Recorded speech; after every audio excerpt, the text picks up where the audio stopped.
2025ஆம் ஆண்டுக்கான தமிழக அரசின் கொள்கை முடிவை அறிவிக்கக்கூடிய பொறுப்புள்ள தமிழக ஆளுநர் அவர்கள் அப்படி பொறுப்பான ஆளுநர் உரையை வாசிக்க தமிழக சட்டப்பேரவைக்கு வருகை தந்தபோது அவர் ஒவ்வொரு முறையும் தமிழ்நாட்டில் ஒரு புதிய சட்டத்தை அல்லது புதிய மரபுகளை உருவாக்குவதற்கு முயற்சி செய்கிறார். இதை நான் முதலில் வன்மையாக கண்டிக்கிறேன். அந்த முயற்சியானது என்னவென்றால், ஒரு அரசு நிகழ்ச்சி அல்லது பேரவை தொடங்குகின்ற போது முதலில் தமிழ்த்தாய் வாழ்த்து பாடி அரசு நிகழ்ச்சி தொடங்கும்.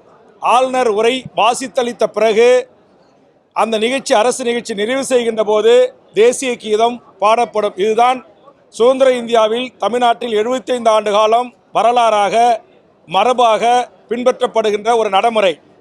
ஆனால் தமிழக ஆளுநர் அவர்கள் இருக்கை முன் வந்து நின்றவுடனேயே தமிழ்த்தாய் வாழ்த்து பாடி முடித்தவுடனேயே தேசிய கீதமும் பாடப்பட வேண்டும் என்று சொல்வது ஏற்றுக்கொள்ள முடியாத ஒன்று. இது வன்மையான கண்டனத்துக்குரியது.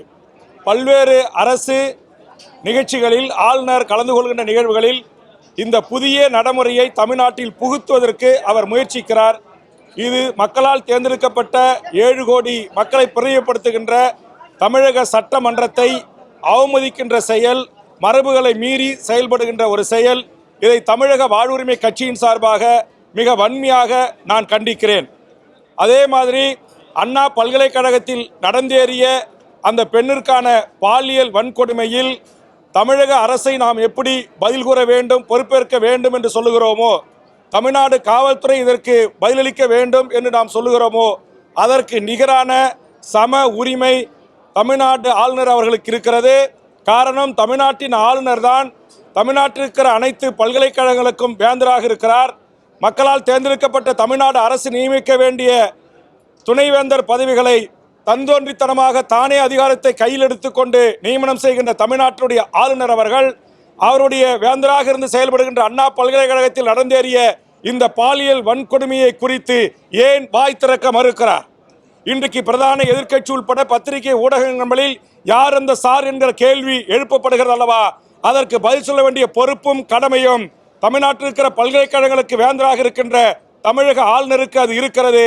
அவர் தன் கடமையிலிருந்து தவறி இருக்கிறார் என்கிற காரணத்திற்காக தான் அவர் பேரவைக்கு உள்ளே நுழைந்தவுடனேயே இதற்கு ஆளுநர் அவர்களும் பொறுப்பேற்க வேண்டும், ஆளுநர் அவர்களும் இதில் பதிலளிக்க வேண்டும் என்கிற கேள்வியை நான் எழுப்பியிருக்கிறேன். அதுபோன்று தமிழ்த்தாய் வாழ்த்தை பாடியுடன் தேசிய கீதம் பாட வேண்டும் என்று அடம்பிடிக்கிற அட்டுழியம் செய்கின்ற ஆளுநர் அவர்களுக்கு எதிராக முதல் குரலாக அவர் இருக்கைக்கு முன்பாக சென்று ஜனநாயக மாண்போடு என்னுடைய கண்டனத்தை நான் பதிவு செய்திருக்கிறேன்.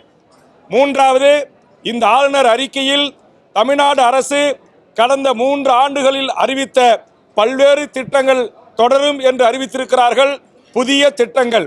ஆளுநர் உரை என்பது 2025ஆம் ஆண்டுக்கான தமிழ்நாட்டு மக்களுக்கான நல்ல திட்டங்களை, சட்டமன்ற உறுப்பினருடைய கோரிக்கைகளை, அரசு ஓய்வு பெற்ற ஊழியர்கள், அரசு ஊழியர்கள், மக்கள், பொதுமக்கள், மாணவர்கள், இளைஞர்கள், செவிலியர்கள், ஆசிரியர்கள் என்று பலதரப்பட்ட மக்கள், விவசாயிகளுடைய, தொழிலாளர்களுடைய கோரிக்கைகளை நிறைவேற்றக்கூடிய ஒரு அறிவிப்பு இடம்பெறக்கூடிய திட்டங்களை அறிவிக்கக்கூடிய ஒரு ஆளுநர் உரையாக இது இருந்திருக்க வேண்டும். அது இல்லை.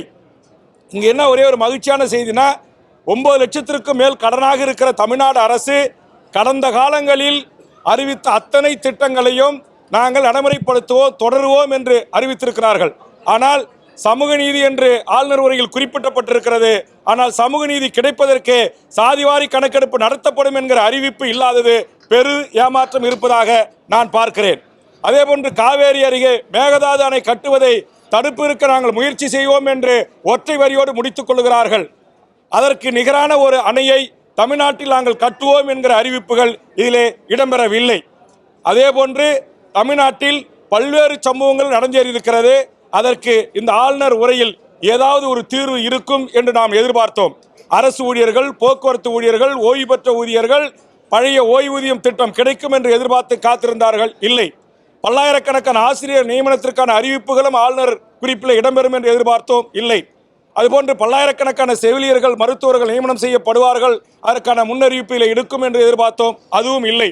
ஆக இதுபோன்று இல்லை என்கிற இந்த எதிர்பார்ப்புகளை இனி வரும் நிதிநிலை அறிக்கையிலாவது மாண்புமிகு தமிழக முதலமைச்சரும் மாண்புமிகு நிதி அமைச்சரும் ஏனைய துறை அமைச்சர்களும் தமிழ்நாட்டு மக்களின் எதிர்பார்ப்புகளை நிறைவேற்றுகின்ற ஒரு அறிவிப்புகள் இடம்பெறக்கூடிய நிதிநிலை அறிக்கையாக பிற்காலத்தில் வர வேண்டும் என்கிற வேண்டுகோளையும் இந்த நேரத்திலே நான் முன்வைக்கிறேன். நன்றி, வணக்கம்.